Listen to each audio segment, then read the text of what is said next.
రోజుకో విశేషం, రోజుకో ఉత్తేజం, రోజుకొక ప్రత్యేకతను మీ ముందుకు తీసుకురావడమే అది లెక్క స్టైలు. మరి ఇంకెందుకు ఆలస్యం, రకరకాల వార్తలు ఫటాఫటా చూసేద్దాం పదండి. ముందుగా వార్తల్లోకి వెళ్లే ముందు హెడ్లైన్స్ చూద్దాం.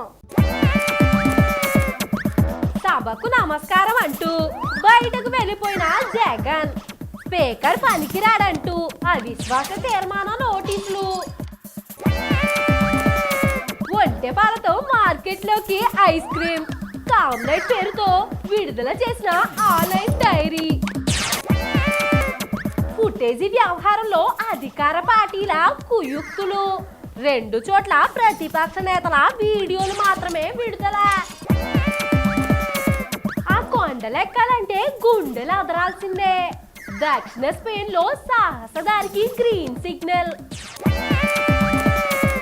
సవాల్ ప్రతి సవాల్ మధ్య వేడెక్కిన పార్లమెంట్, భూసేకరణపై చర్చలకు బీజేపీ కాంగ్రెస్ రెడీనట.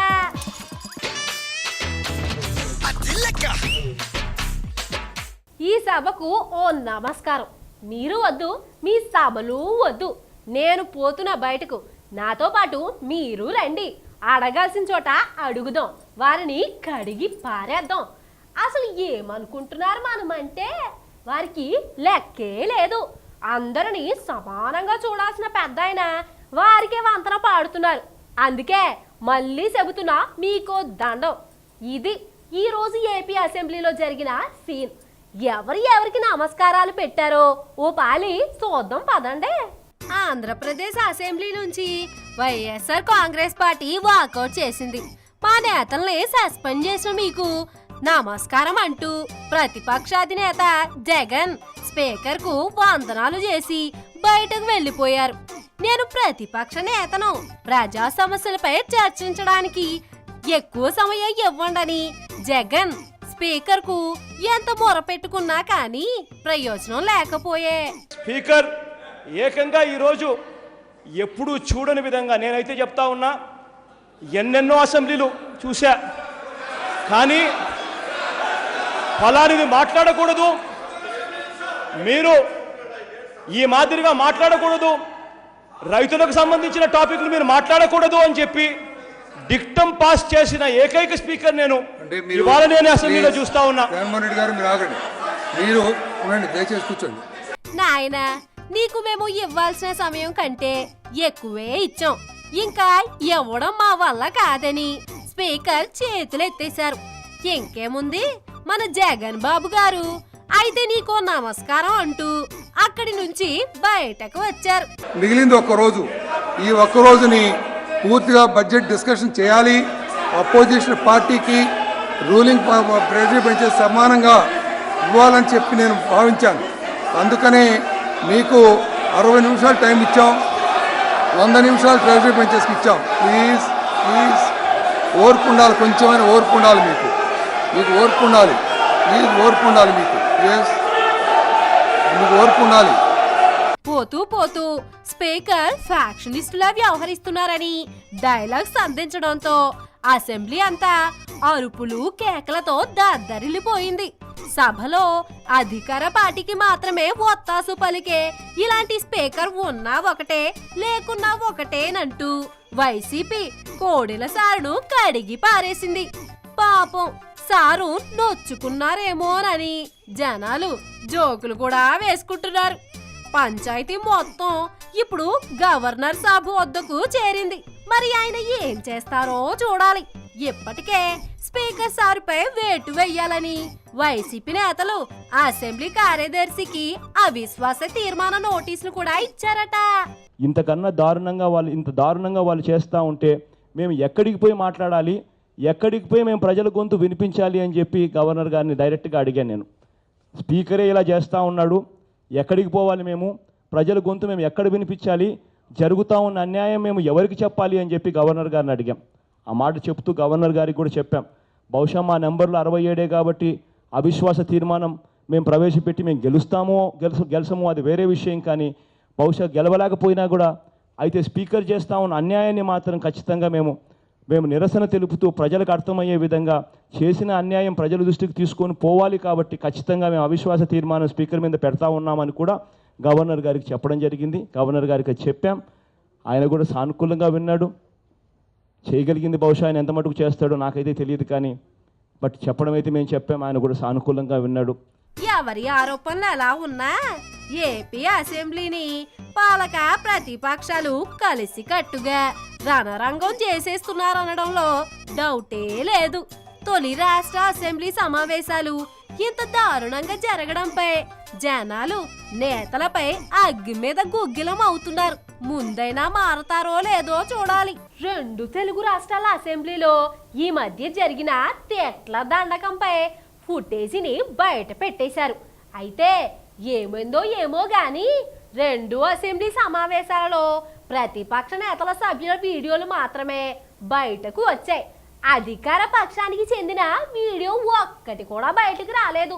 ఇందులో మర్మం ఏమిటో జనాలకు అస్సలు అర్థమే కావడం లేదు. ఓసారి 2 రాష్ట్రాల అసెంబ్లీకి పోయి తెలుసుకుందాం పదండే. తెలంగాణలో ఆంధ్రాలో భలే రంజైన రాజకీయం నడుస్తుంది. అసెంబ్లీలో ఈ మధ్య జరిగిన వ్యవహారంపై ఫుటేజీలు విడుదల చేశారు. అయితే విచిత్రం ఏంటంటే ఆ ఫుటేజీల్లో ప్రతిపక్షానికి సంబంధించిన వీడియోలు మాత్రమే ఉన్నాయట. అయ్యో ఇదేంటి, ఇక్కడ టీడీపీ నేతలు మాత్రమే కనబడుతున్నారు, అధికార పార్టీకి సంబంధించిన వారు ఎక్కడా అంటూ టీడీపీ నేతలు గొంతు చించుకొని మాట్లాడారు. అప్పుడు ఇది అన్యాయం, అక్రమం. ఈ వీడియో ఎడిట్ చేసింది ఇందులో మా తప్పులే చూపారు, మీ తప్పులను వదిలేశారు, మొత్తం ఫుటేజ్ బయట పెట్టండి అంటూ డిమాండ్ చేశారు కూడాను.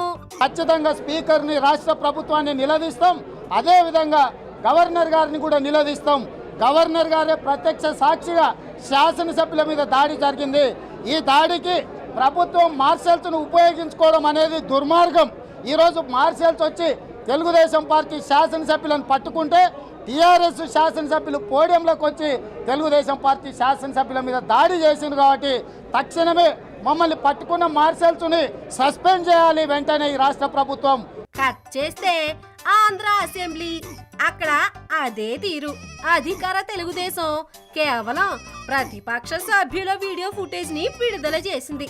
తెలంగాణలో తాము చేసిన డిమాండ్ మరిచిపోయింది.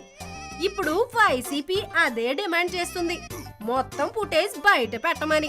స్పీకర్ ఏంది ఇటువంటి టెలికాస్ట్ రిలీజ్ చేయాలంటే స్పీకర్ చేయాలి.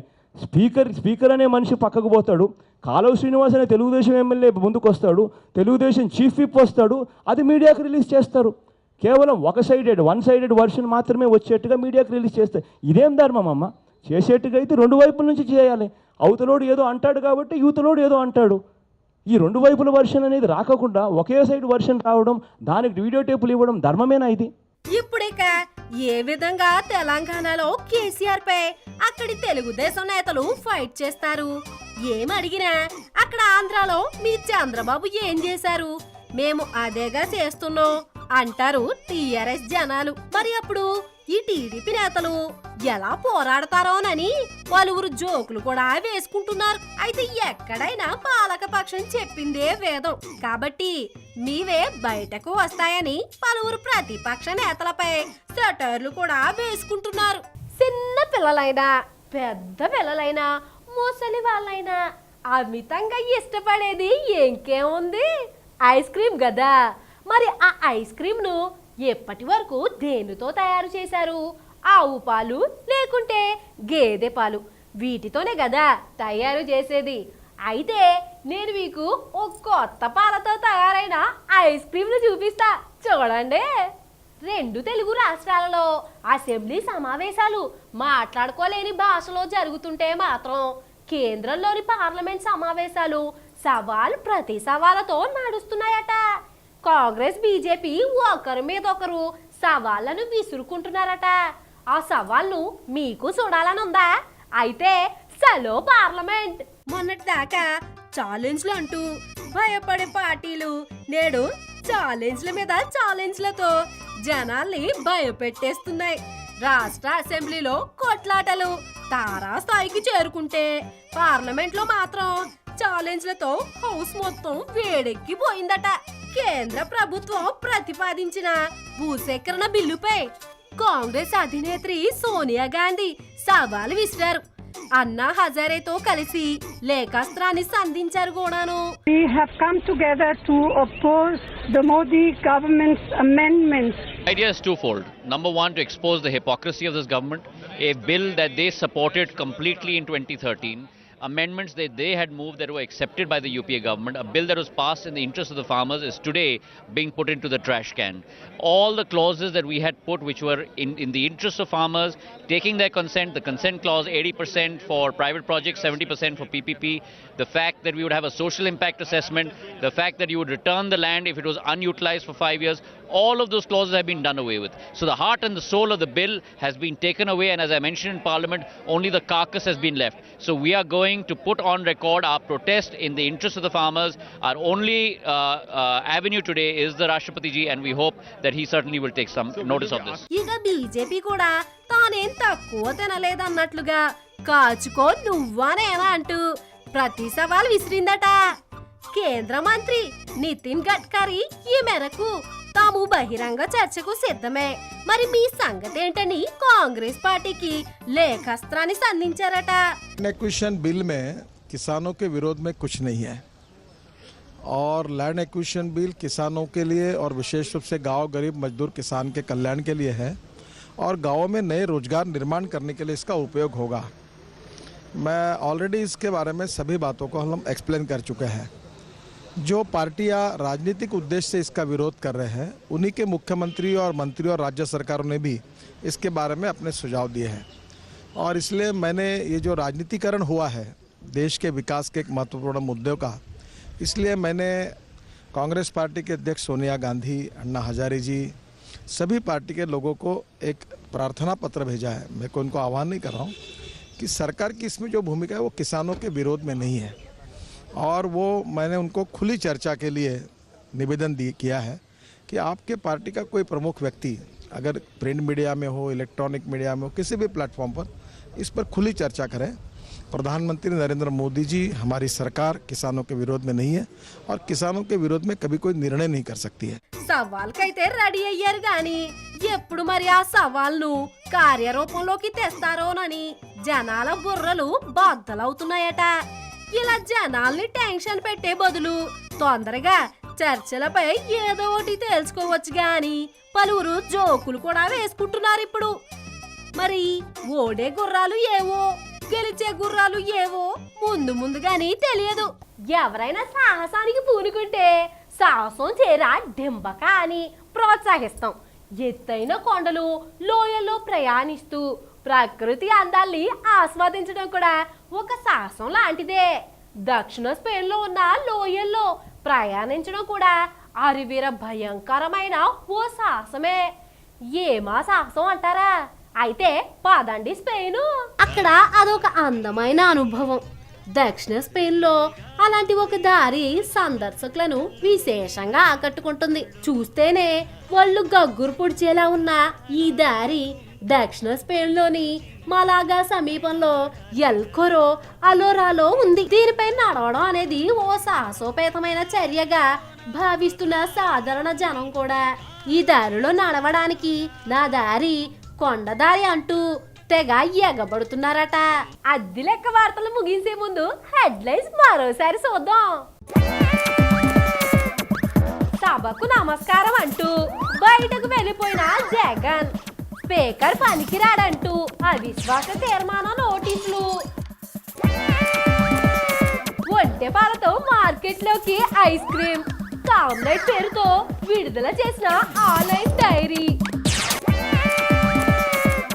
ఫుటేజీ వ్యవహారంలో అధికార పార్టీల కుయుక్తులు, 2 చోట్ల ప్రతిపక్ష నేతల వీడియోలు మాత్రమే విడుదల. ఆ కొండలెక్కాలంటే గుండెలు అదరాల్సిందే. దక్షిణ స్పెయిన్ లో సాహసదారికి గ్రీన్ సిగ్నల్.